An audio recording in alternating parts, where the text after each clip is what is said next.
The morning sun filtered through the tall windows of the courtroom, casting long and golden streaks across the polished mahogany benches.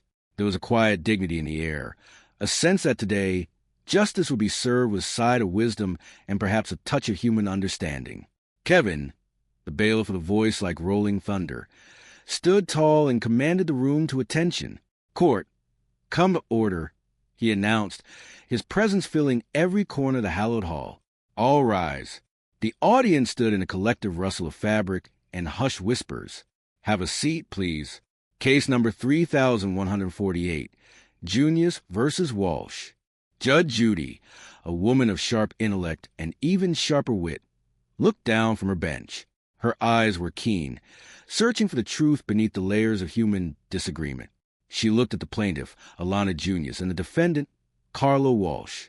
Between them sat a history of friendship that had hit a significant roadblock in the form of a 2004 Saturn Vue. "Thank you, Kevin," the judge began, her voice steady and clear. "Mrs. Junius, the records indicate that you sold a car to the defendant. Is that correct?"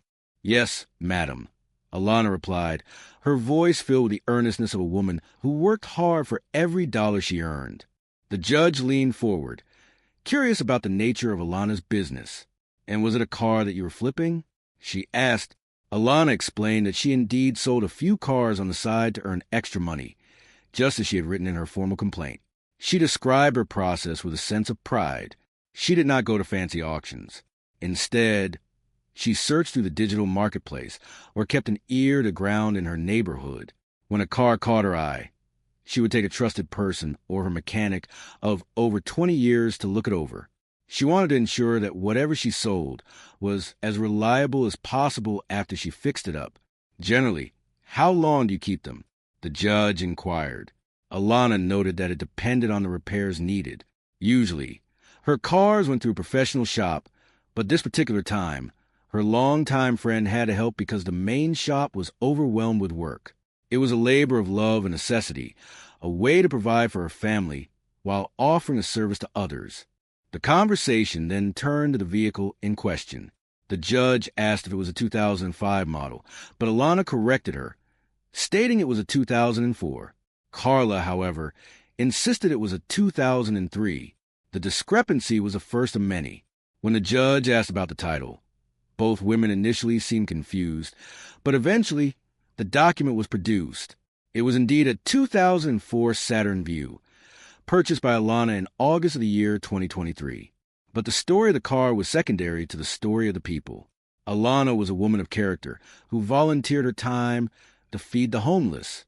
She would cook hot, nutritious meals and drive to specific spots, telling people to spread the word so that everyone could get a plate. It was during one of these acts of kindness that she met Carla. Carla had not been homeless herself, but she had been coming out of a building when Alana offered her a meal. From that simple interaction, a friendship began to bloom. By September, that friendship led to a discussion about a car. Carla needed transportation, and Alana wanted to help. They discussed a Chevrolet Impala at first, a car that Carla believed was the one she was destined to own.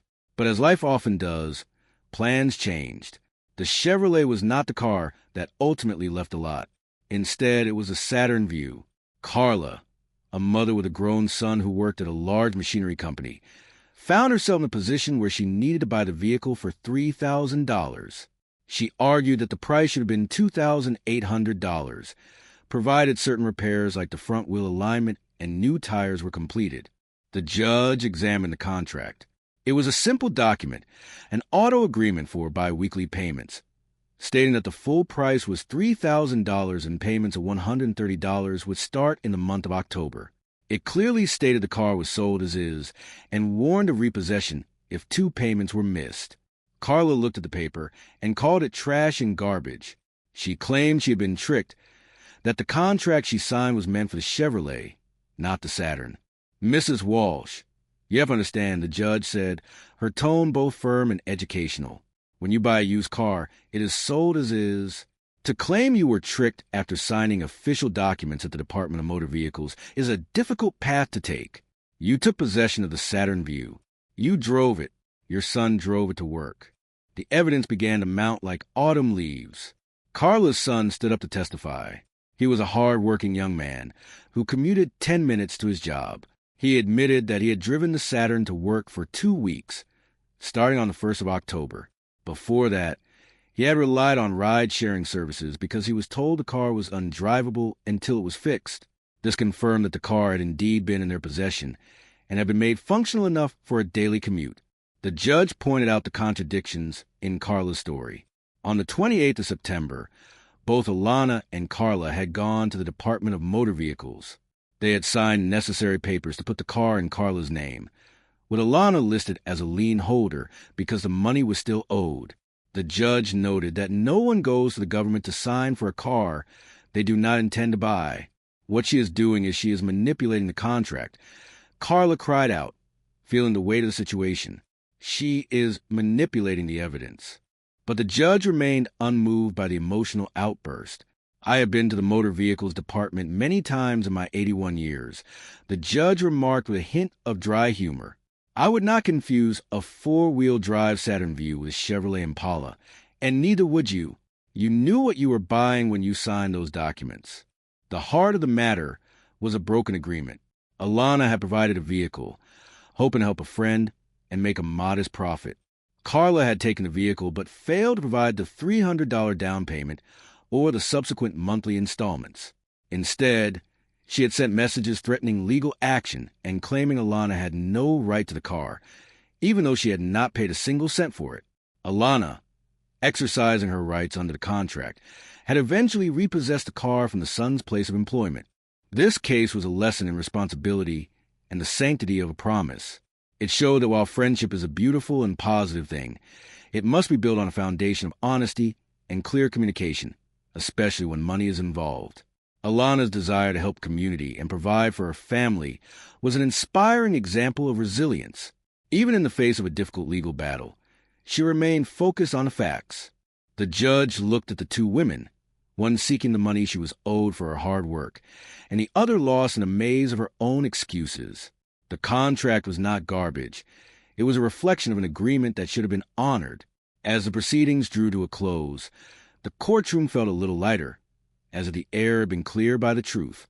The values of integrity and fairness had been upheld, serving as a reminder that in every transaction, whether between strangers or friends, one's word and one's signature must mean something. The story of the Saturn Vue ended not with tragedy, but with a clear understanding of justice.